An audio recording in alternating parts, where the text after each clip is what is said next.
Hey, what's up, everybody? My name is Nicholas Coriano, also known as the Business Planning Guru. I've written over 1,000 business plans for clients on all 7 continents, no, 6 continents, right? Antarctica, North Pole, and South Pole. I didn't write a business plan for, but I'm going to teach you in this video no money marketing. I did this workshop for some of my clients, so I figured I'd reshoot it and put it on YouTube.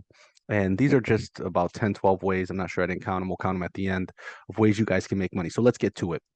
Marketing doesn't have to be expensive. That's a lie. That's a misnomer. That's something that marketing agencies want to tell you because they want to charge you. But the truth is there's a lot of free marketing we can do in 2022 going into 2023. So to bookmark this, it's November 14th, 2022. These are relevant marketing techniques for now. So the number one rule of business: money doesn't grow on trees, guys. When you're starting a business, and you guys know this if you're entrepreneurs watching, every single dollar matters. And for that purpose, I want to talk about strategic marketing. So you see this in my presentation here.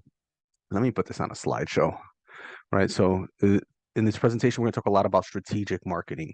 So, strategy, for those who don't know, is weighing your unlimited opportunity with your limited resources.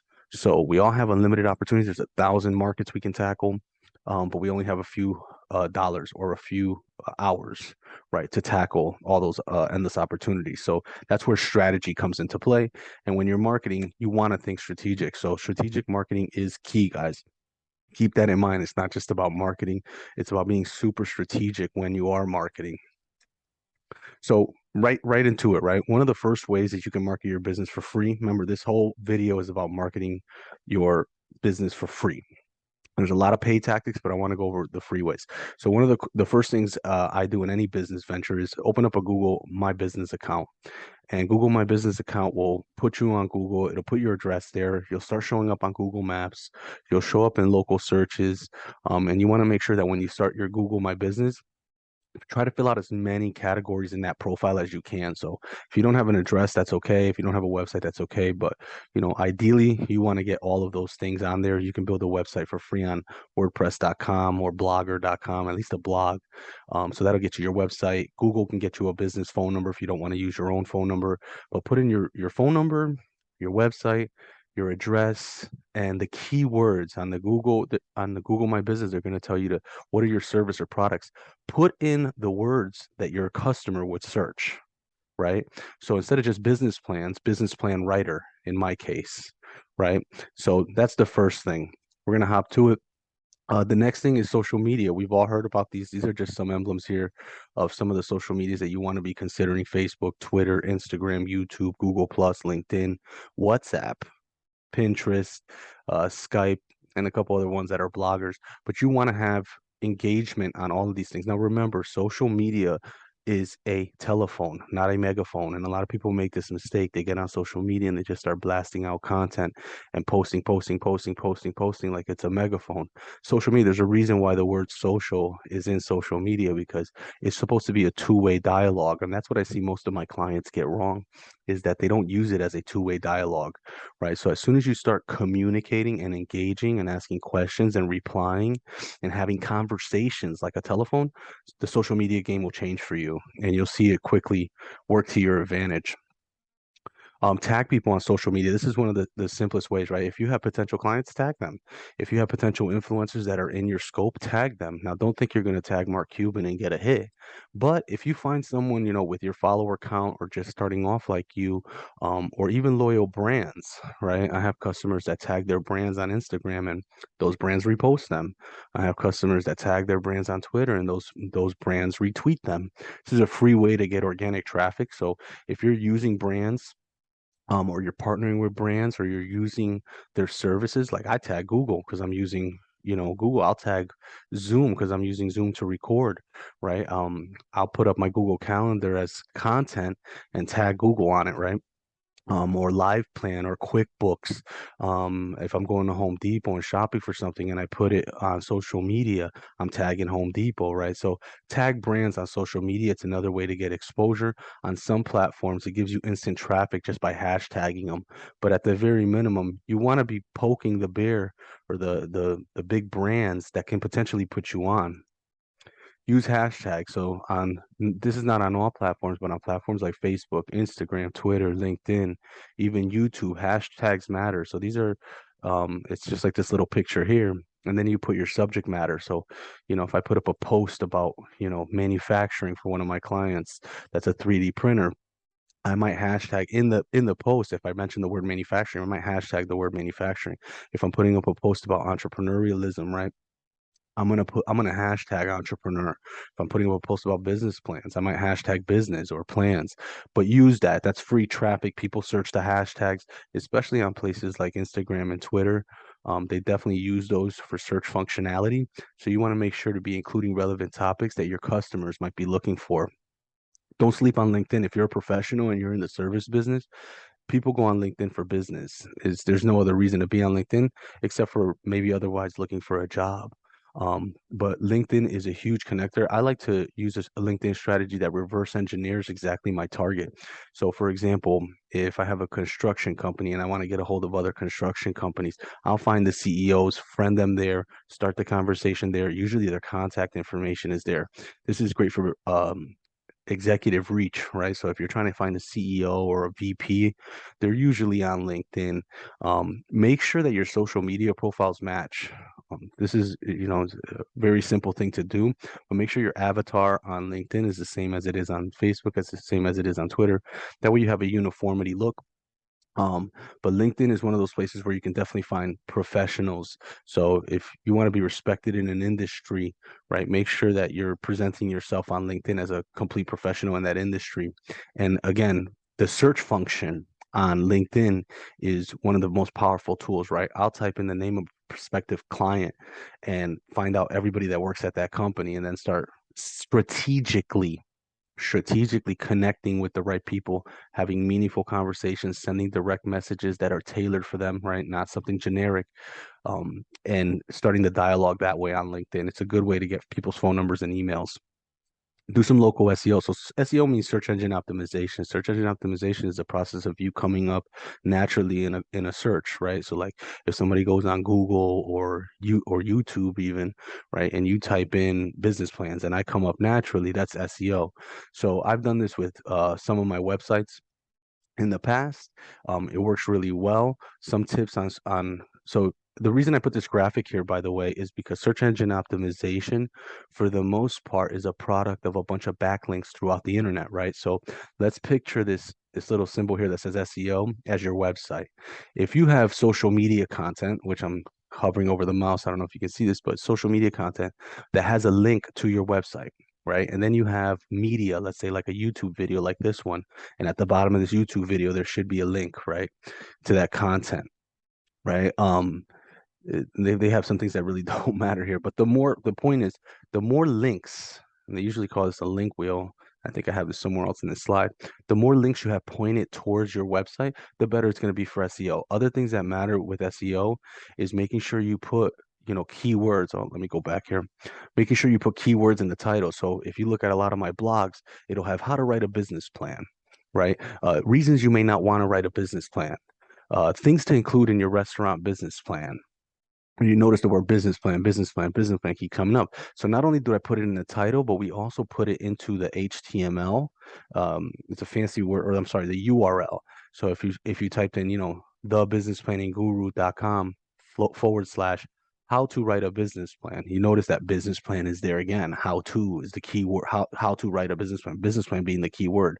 It's also in the body of the text. You're going to see it in the bottom of this text. There's going to be keywords there that link back. So make sure you have them in the titles, the headings, the body of the content of your web pages. And this goes back to list on local online directories. This is my Google Business, right? My Google Business will help with SEO. And then publish pages and blog posts to specific neighborhoods you serve. So for example, I write business plan writer in Connecticut, business plan writer in Fairfield County, Connecticut, business plan writer in New York. That's called local SEO, right? So, for example, business plan as a keyword may be too hard to get.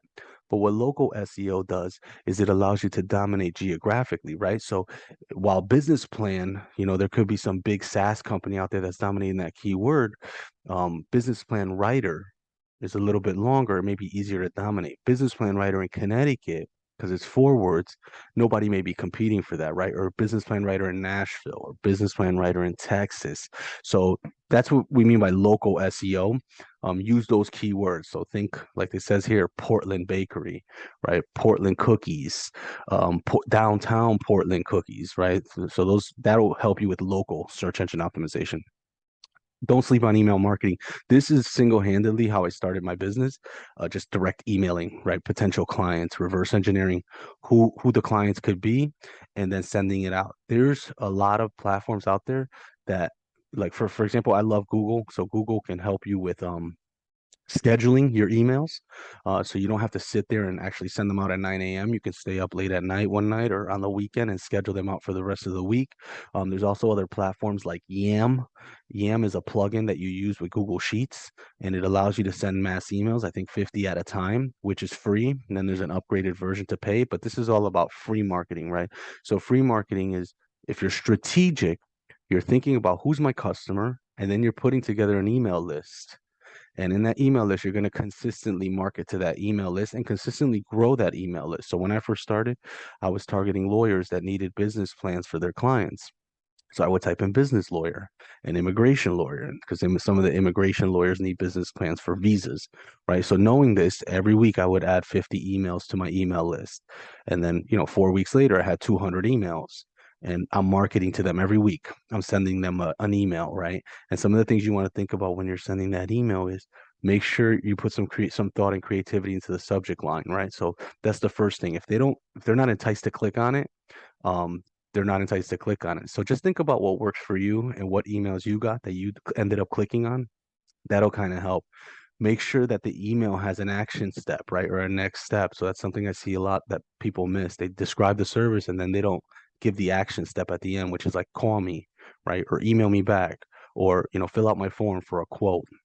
And then track performance, see what works, right? So every time you're sending out an email, if it opened, see what works. If it didn't, change something, right? So if you get traction on something because you got customers on a certain amount of emails, then okay, something there worked, right? And then keep testing with that. If nothing worked, if you didn't get one email back, change it.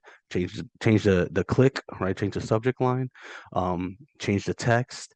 So that's what I mean by, in the third bullet point, perform A/B tests. That just means, test it. And if it doesn't work, change it. If it does work, see what worked. And always ask your clients, hey, what did you like about the email? Hey, where did you find me? That'll definitely help.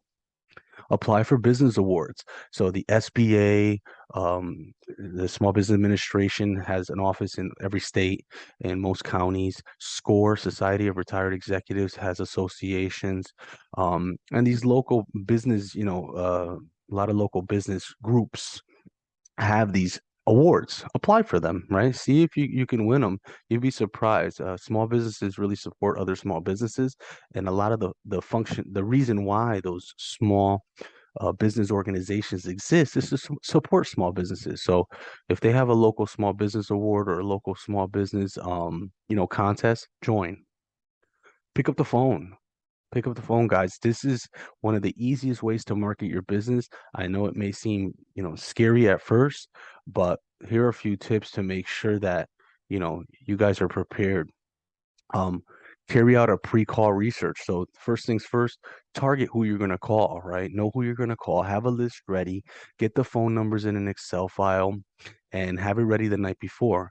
Then write a script. If you're not good, reading off the script, write bullet points so you at least know what you're going to talk about, right? Find a good time to call. This is important. I've found out when reaching out to Fortune 500 CEOs, 7:30 in the morning is a good time to call. For the entrepreneur that's writing their business plan, 7 at night is a good time to call, because they may be working 9 to 5 if it's their side hustle, right? So find a good time to call, schedule that. Number four, learn how to deal with objections and rejections. Not every objection and rejection is a no, right? So if someone says, I got to talk to my partner, that's not a no, right? If someone says it's too expensive, that's not a no. That just means that there's an issue with the price, but it's not a no. It may be that you're not delivering enough value. So, research objections and rejections for cold calls, and you'll see a bunch there. Number five, don't start cold calls with a sales pitch. I have a video called the 15-minute close, and I go pretty deep into this. And what I tell you guys is at the beginning, what you want them to do is start talking. You want them to give you information because then you know what value you can provide. You understand their pain points and you understand exactly how to solve their problem. And that's what people pay for. People pay for you to solve their problem. So don't start the cold call with the sales pitch. At all times, try to get them to start talking at the beginning. Number six, calls are dialogue, not a monologue, very similar to social media, right? You're here to have a conversation. Imagine if somebody calls you, hey, I just wanted to sell you on this thing, blah, blah, blah, blah. And 6 minutes in, they're still talking. You're like, man, click, right? I'm here to hang up on that guy. So make sure you're having a conversation. Listen, listen, listen. That way you can understand how to deliver your service or product as a solution to their problem. Number seven, if they don't pick up, leave a voicemail every time, right? Leave a voicemail with your contact info, why you called, what you're offering, and follow up, right?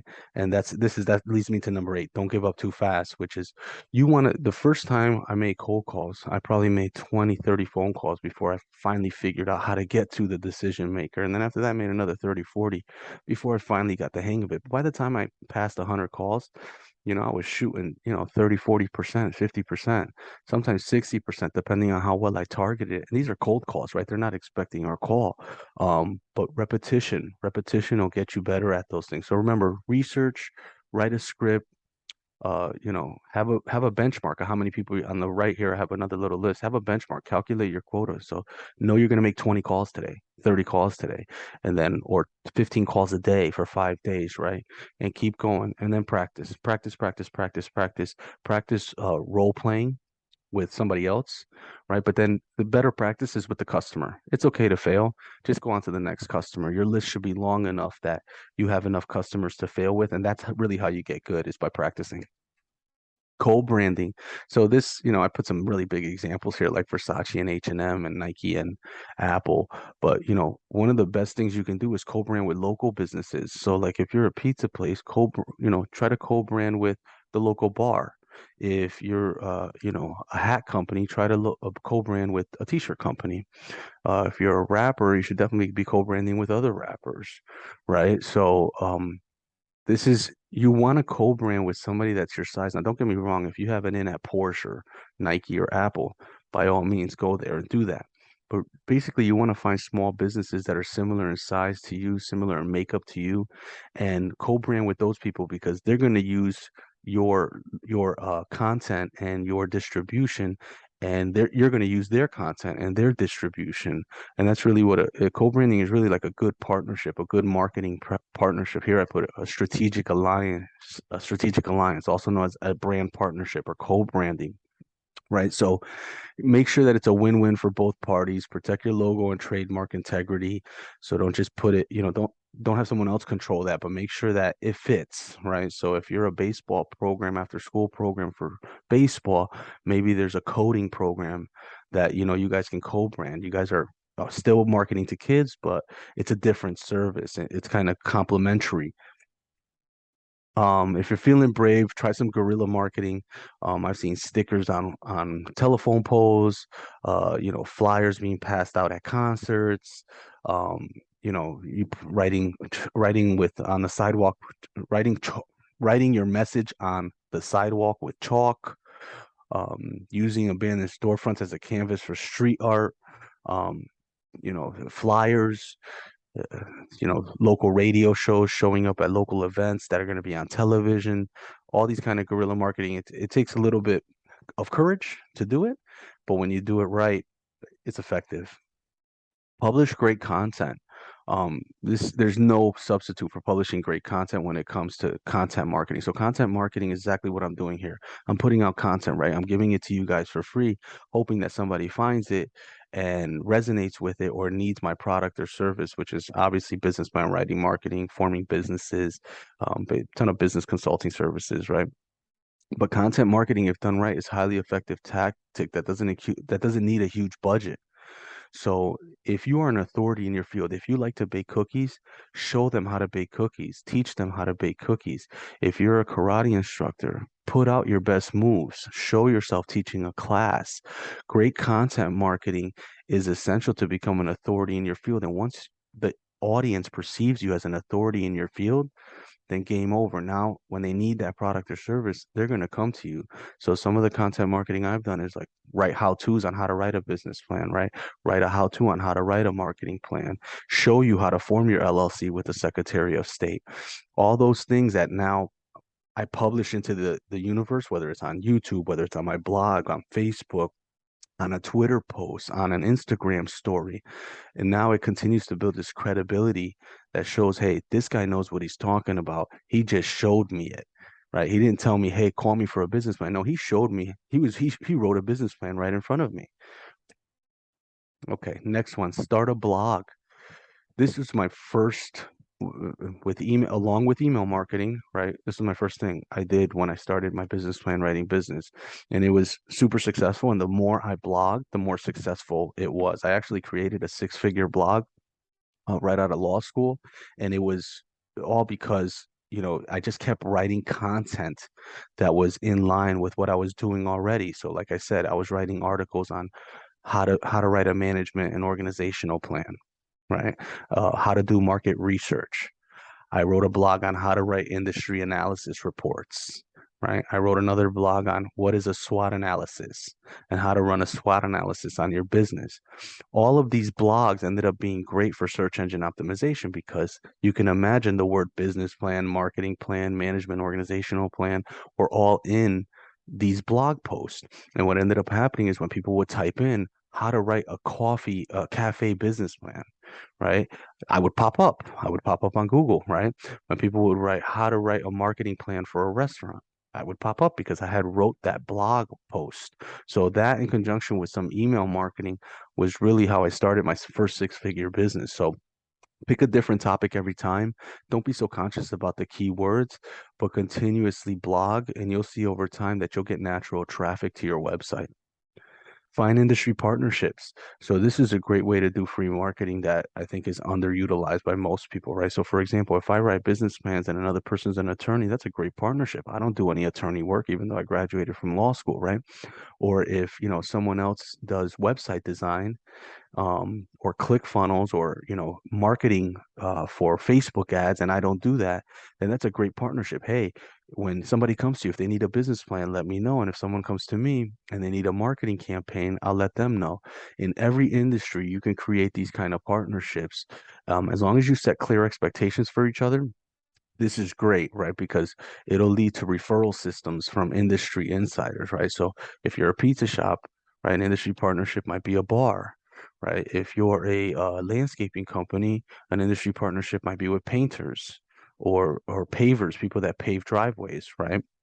So there's always somebody there that can help you with your industry partnership, and they're usually in a field close to your industry, but not in the same exact sector. Post helpful videos online. So that's exactly what I'm doing here, right? You don't have to hire a professional to do this. Do it yourself, with your camera phone or your computer, a Zoom or a Google Meet, and record it. Apps like Instagram, Facebook, and TikTok allow you to create videos right there on the apps. But be helpful. Be helpful. Show them how to do something. And trust me, if they want your product or service, they'll buy it. They just want to know that you know what you're talking about. So some ideas here, just, post instructional videos and how-tos, product demos, behind the scene coverage of what it's like in your business, interviews with your staff or industry experts, slideshows with image and captions, just like this video here. So this has been really good for me. And I put up an example here. I know it's kind of small on the bottom here, but this is how to project startup revenues and expenses. And I posted this 4 years ago. And keep in mind, I have a very small subscriber base, but the ROI on this video, so I'll be specific, there's 950 followers I have on YouTube, right? This video has 29,000 views. I've gotten over 1,000 calls on this video. So you don't need, a million views to get good ROI with this marketing. And, this comes from repeat, repeat, repeat, repeat, repeat. Notice the keywords in this video, right? Business plan, financial projections, startup revenues and expenses. So this works. And this is just one of the proofs of mine. And my whole point is here, you don't need a million views. Don't worry about getting a million views. Worry about putting out something that's really helpful to your potential customer, and they'll find you. Recycle old content. So you'll see this video later on my YouTube, Facebook, Instagram, and you'll see it spliced up into 60-second clips, right? So I'm taking this video that is a YouTube video, and then I'm putting it on, what do you call it? Instagram. I'm putting it on Facebook. I'm putting it on Twitter. I'm putting it on TikTok. I'm transcribing the text in this video to make it a blog post, right? Eventually, I put all that blog posts together and I create an ebook. So if you look on Amazon, you see some of my ebooks, some of my books. They're just a collection of a lot of my blog posts and my content. Some of it I verbally spoke on YouTube and then had it transcribed. So if you click video to, if you search on Google video to text, you'll find apps that convert your video audio into text format, which you can later publish on a blog or create a book. So the same thing with this audio. This audio can be put on a podcast, right? Some of the text that I put into this slide deck can be used for an email. So recycle your old content. There's a lot of content that can be recycled on other platforms. Like for example, this one slide can be put up as a picture, right? So keep that in mind. That's one of the biggest hacks in social media today and content generation today is create long form content. Long form content being, something 30 minutes, 25 minutes of 50 slides on a slide deck, and then you're able to dice that content up and use it again later. Blog video and content SEO. This is just kind of a catch-all. We talked a little bit about local SEO and search engine optimization, but I wanted to reiterate your blog, your video content, and the content for and any kind of Twitter content can all be used for search engine optimization. So putting the right keywords in your video, putting the right keywords on your pitch decks, putting the right keywords in your blog title, putting the right keywords in your social media post matters, but it doesn't matter as much as some of the things I stated here, which is write for humans first and search engines later. I've seen a lot of clients always trying to figure out, well, what's the keyword and am I saying it right? Write in natural tone. If you're writing about your subject matter, the keywords will naturally pop up. Use targeted keywords in all the right places. Like I said, if you're talking naturally, that'll happen. Focus on user experience, meaning, if you're on Facebook and everybody's putting up stories and you go and put up something that is traditional for YouTube or TikTok, it's not going to work as well. So, think about what you would like to see on platforms and replicate that. Focus on building relevant links. So, for example, at the bottom of this YouTube video, right, you'll see a link to probably a marketing page or a business plan page because I've talked about it so much and it's relevant. On that video, let me go back really quick. On this video where it says how to project startup financial project, in this video where I say how to project startup revenues and expenses, in parentheses, financial projections in a business plan, there's a link there that shoots people to the page that talks about financial projections and business plans, right? So that's important when you talk about search engine optimization is having relevant links. You don't want to send somebody to from a page where you're talking about dogs and cats to business plan. The search engine is going to look and say, well, that doesn't make sense, and it's not going to help boost your SEO. Format content from featured snippets. That's kind of like recycling content. Remove anything that slows down your site. You can do audits like on if you just type in how to SEM SEO rush, right, or SEM rush. There's ways to do audits on your website, and it'll tell you what's slowing down your website. It may be a picture's too big, a video's too big. Take those things out. Backlinks, that's exactly what I talked about. Facebook, Twitter, Instagram. Make sure you're putting, in your profile has the website, so everything links back to your website. Then keywords, keywords, keywords. Just keep in mind the words that you want to rank for. They may not be the words of your product or service. So I don't want to rank for business plans. I want to rank for business plan writer. Okay, so this is almost free marketing.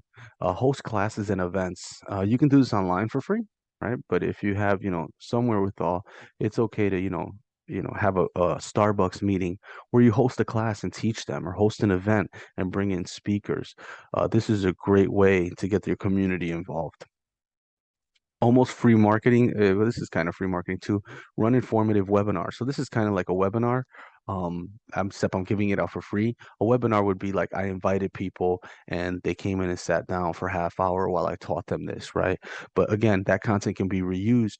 Webinars really are, free if you use Google Meet. or the free version of Skype, you can keep it short, or Zoom, you can keep it short. So really, this is free marketing. This is not almost free marketing. Host a contest or a giveaway. Um, give away something. Have a contest that shows. Now, I want to make this real clear. When you're hosting a contest or a giveaway, try to give away something that's not related to your service, because you don't want to minimize the value of your service. So I never run a contest or a giveaway and give away free business plan writing. I may give you a book on business plans, right? I may give you a book from a billionaire. I may give you a credit for Facebook advertising, but I don't give you free business plans because I don't want to minimize the price of my business plans. Just my thought. And that's it. I hope this was helpful. I hope this was useful. Give it a thumbs up if you liked it. Put a comment underneath if you have any other free marketing ideas and ways that you can, market your business, or things that have worked for you guys.